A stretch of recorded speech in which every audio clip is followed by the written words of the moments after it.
Eric Galko joins us, OptimumScouting.com, and of course he runs the Shrine Bowl. Draft expert joins us quite a bit, and always great to have you, Eric. You were there when Taekwon Thornton ran what appeared to be the best or fastest 40 ever. It eventually was changed, but what was your reaction? What was the reaction inside that stadium when that happened? Yeah, it was, for me at least, it was exciting but not shocking. He's a former, 100-meter dash star in high school. He's long, he's athletic. He knows how to run out of the gates as a 40-yard dash guy, but I think it was so exciting because he's not a well-known guy right now. We saw Chris Olave and Calvin Austin and those kind of guys run fast early. I think it caught a lot of people in the building by surprise. For me, knowing Taekwon from the Shrine Bowl, knowing him personally, he was very confident he was going to run there as well. When I saw 4.2 one day, I was not shocked. He's run 4.2s and even the high 4.1s when he's training for the combine. So as crazy as that sounds, his 4.28 is almost shocking to me compared to what I thought he runs in 4.21. So what they do, they adjust it on occasions. You see that quite a bit. The one that surprised me, not even 4.21 to 4.28, but Olave went from like a 4.26 to a 4.39. That's a big difference. Yeah, so the unofficial is the hand time. The NFL Network has a person down there. This year it's Mark Ross, it's always been Charlie Casserly, who's done it for a long, long time. Mark Ross is there now, so maybe there's some rookie mistakes, or I'm not sure what, but that's, I think, the big reason why is that Charlie Casserly was down there for a long time, and I think he got really the hang of it of matching up with the laser time, which is the official time, and that was different. So unofficial and official doesn't mean Taekwon didn't run a 4.21. I know scouts that did have him in the very low 4.2s on their hand time, but the official time's the laser time. That's really a discrepancy. So, again, I was surprised as well, but Olave can run in the 4.3s, or even the high 4.2s. I've seen him do it, and Taekwon can run in the 4.21s. I've seen him do it as well. Taekwon Thornton, to me, is a great story. First of all, he's a really good young man. The character's not going to be an issue. That a lot of these Baylor players are going to do really well in front of whoever they meet with, not only now but later. But he had a really good year, and he matched up with what they were doing on offense. He had the 10 touchdowns. But one of the things I saw a lot with him is he made a lot of catches in traffic that were sometimes he bailed out a bad throw, nothing against the quarterback, but he low or behind him or whatever. He had a spectacular year after the year before was kind of a mess for the Baylor offense. What did you see with him during the week with the Shrine Bowl, and what are some of the things that people are talking about with him? I think it's a great point, David. I think that the most exciting part of him on film is not that he's fast, which makes it almost a luxury for a guy like him. In the bowl game, 2 or 3 games this season, he was outstanding in the Big 12 championship game, outstanding in the red zone, finishing through contact, working away from his frame as a bigger guy. Certainly he can run the post routes and the go routes, and he can run by guys. I think his ability to win in the short area, to win in jump ball situations, to have those subtle separation skills, he's developed as a route runner a lot this year, right? Coming into the year, NFL teams knew intriguing, long, athletic. We've seen it from Baylor guys before. We'll see if he pans out. I think Taekwon is one of the better route runners come out of Baylor in a long time. Maybe better than Denzel Mims. Definitely better than the guys of old, of Josh Gordon, in terms of he has a nuance of route running right now. I think if he can continue to add some weight and keep getting better there, he can be a starting receiver in the NFL. I think teams weren't sure about that. Part of his last season, late in the season really helped him. The Shrine Bowl certainly helped him. And being a 4.28, 6'2 plus receiver is going to help him a lot to be a top 100 pick. And if you're a top 100 pick, you have a great chance to start in the NFL. So did last night, and again, there's a lot of other things that go into it, but did last night move him into, no doubt, most likely a second-day guy? I'll find out this week for sure, but I think so. You mentioned earlier, he's a great kid, really, really high-character guy that teams not only can trust, but you want a guy like that in your receiver room, in your locker room. Again, he's got the athletic tools, high character. I think the development this year really helped him. The 2 questions that I don't know, and I'm not sure even Taekwon knows sometimes, is how the medical went. And then especially, can you add more weight for his prototype? If he can get up even higher to 195, 200, and still be running in the 4.2s or 4.3s at Pro Day, then I think we can say, hey, let's hop back on the show, and let's say day 2 for sure at that point. But teams like him a lot. I think he's certainly in play there and maybe likely to be a top 100 pick. But I think a little more weight and make sure the medicals are okay, I think we have a good shot at being there. You know, the quarterbacks were also on display, and there was talk about Kenny Pickett, his hands, and I thought that they just were gushing all over Malik Willis, the young quarterback from Liberty. It looks like he's got all the what you want, but we hear that this is a draft where there really isn't that guy, that top 5 or 10 quarterback. Did anything come out of last night's workouts?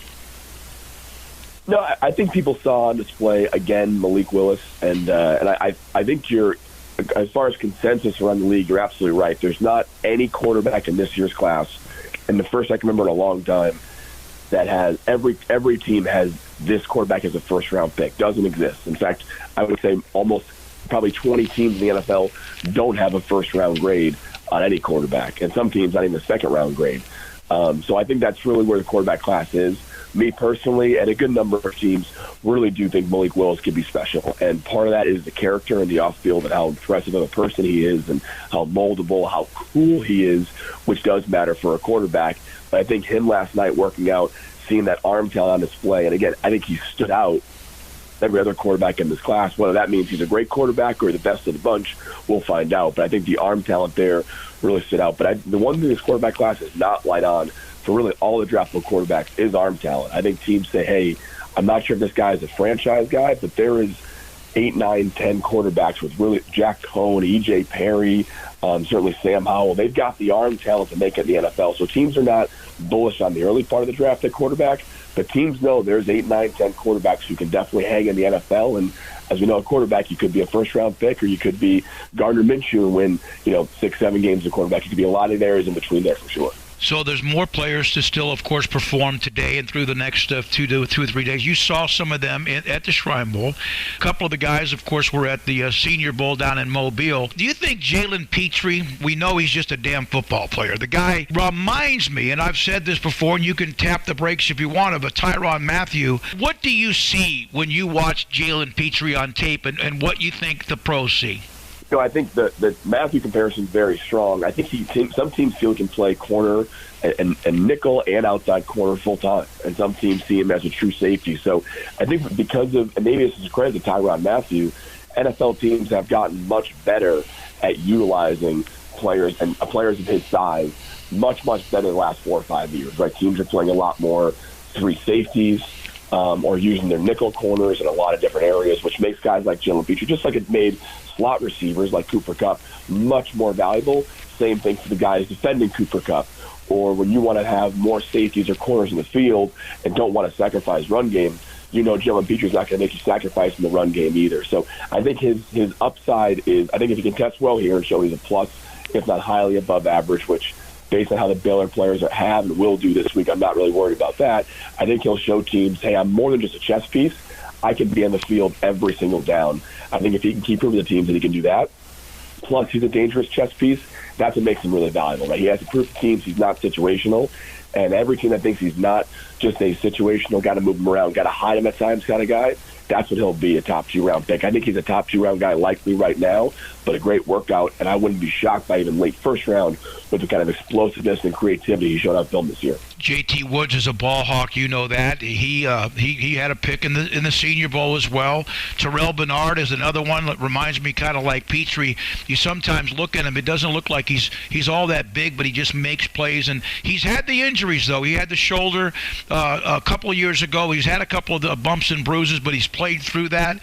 You saw Xavier Newman kind of come on, and maybe he ends up in an NFL camp this summer. Ebner, who hadn't been able to do much, but are all of these guys, you think, a good chance they'll at least be in a camp, if not drafted, in April?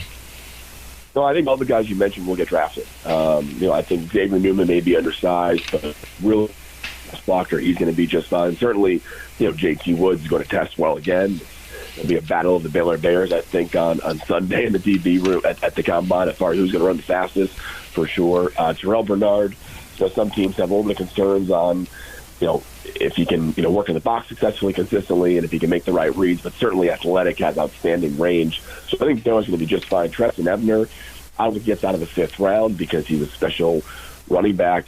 Some teams like him at slot receiver exclusively. He's probably the draft's best returner. He's going to run in the high 4.3s, low 4.4s as well. So I think guys like him are unique. So I think Baylor's going to have a really strong draft day. And obviously, I'm not sure if you mentioned him or not, but Kalen Barnes is going to be certainly an early draft pick as well. So a lot of depth from Baylor. I think all the guys you just mentioned will be picked. The question is going to be how well can they test? Are their medicals okay? And if those things do check out, it could be a huge Baylor Bear draft this year. We've discussed a lot of the Baylor players, and one, of course, who had a spectacular year was Abram Smith, broke the school record for rushing yards. And his story, running back, linebacker, running back, and how unselfish he was. And he seems to be a battering ram, but also with some pretty good speed. What are your thoughts about what you're hearing about him? Yeah, I mean, Abram Smith is, I think, a lock draft pick, and aside from this, the combine because of who he is as a person and what he's done, running back, linebacker, running back. I think some teams I talked to in this draft process just so far saying, hey, worst case scenario, he's a guy we'd love to have on our special teams unit. So I think Abram Smith is an NFL player. The question is he a starting running back? Can he do a lot of the third down stuff long term? Because obviously Treston Ebner did that at parts of Baylor as well too. So I think he can answer a lot of questions at the NFL Combine, but the question is not if he's drafted, it's when, how early, and I think the early part of the third day of the draft is not out of the question for a guy like Abram Smith if he can test well. Did the scheme they ran with that wide zone, did that help or hurt him as far as what the scouts look at? Yeah, I mean, a lot of teams run wide zone in the NFL as well, too, so it helps in that sense that they see him do NFL-type runs, too. But I think, NFL teams now, especially on offense, are so multiple teams running wide zone, inside zone. There's still some man blocking going on, especially on kind of third down plays and drop plays. So I think his ability to adapt will be most important on the whiteboard and stuff with NFL teams. But, again, I think teams at running back, if you got your running back nowadays, you got to have a guy who's a great third down guy or a guy you can really trust on first and second down. I think Abram can be the former, but he's definitely that latter of a guy they can trust on first and second down. One more thing, and I appreciate it. Eric Galko, OptimumScouting.com at the NFL Combine. He was there. You saw what Taekwon did, and you spent time with his agents, you said. You told me on a text right after that time. How thrilled, because this is a business.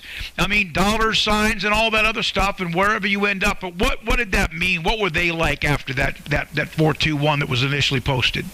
No, I'm very thankful of this. The Shrine Bowl work I get to do, I get to meet a lot of these players and build relationships. So when he ran that fast and we saw the unofficial time, I called I can't call Taekwon. He's still working down there. I called the agents. We're so happy for him. He's trained his butt off to make sure that he's going to be one of the best testing receivers. He knows what he's doing. And obviously, if you know Taekwon, he's a kid you absolutely want to root for and know he's going to be successful too. So I think they were excited. His agency won. Their agency's called, and they've got Taekwon Thornton. They were excited last night. They were taking care of him. They were so pumped for him. And then they've got Kalen Barnes here in a couple of days, too, so they're going to be watching again to see if he can break that record as well, too. So it's certainly a fun time, and the Combine can be very serious, a long, arduous process. But I think when players do something special, it's always a really fun moment for the players, the agents, even the teams that are there showing each other their stopwatches, what you have. It's really exciting time when someone runs that fast. Yeah, Kalen could, blow it up. 4.19. We'll see if it happens. Wow. Wouldn't that just be unbelievable? When Matt Rule took over, what he wanted to do was develop guys, bring them on campus that when they were in their fourth year, fifth year, obviously they would be also not only grown men and ready, they would understand what it needed to be a part of the NFL. And then what Dave Aranda's brought to the table with his brilliance of a defense and he's such a underrated head coach after what he's learned in just a couple of years. Is that what's happened here? Not that Baylor hasn't had guys before that when Art Briles and the program were successful, but do you see even more NFL-ready type players mentally and physically? I think certainly Matt Rule and Baylor continue to do it in recruiting in the last 2 years.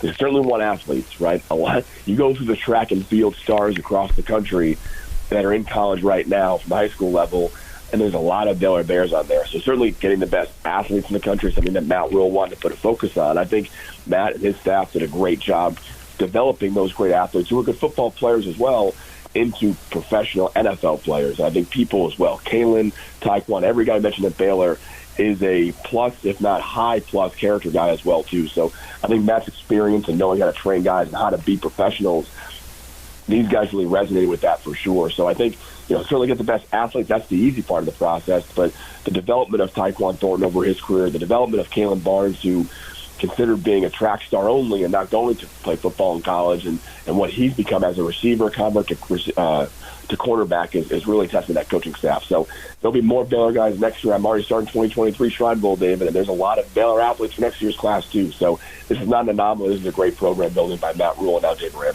Thank you. Enjoy the rest of the week, weekend and week at the NFL Combine. Eric Galko, OptimumScouting.com on Sic'Em 365 Radio, 365 Sports. Our conversation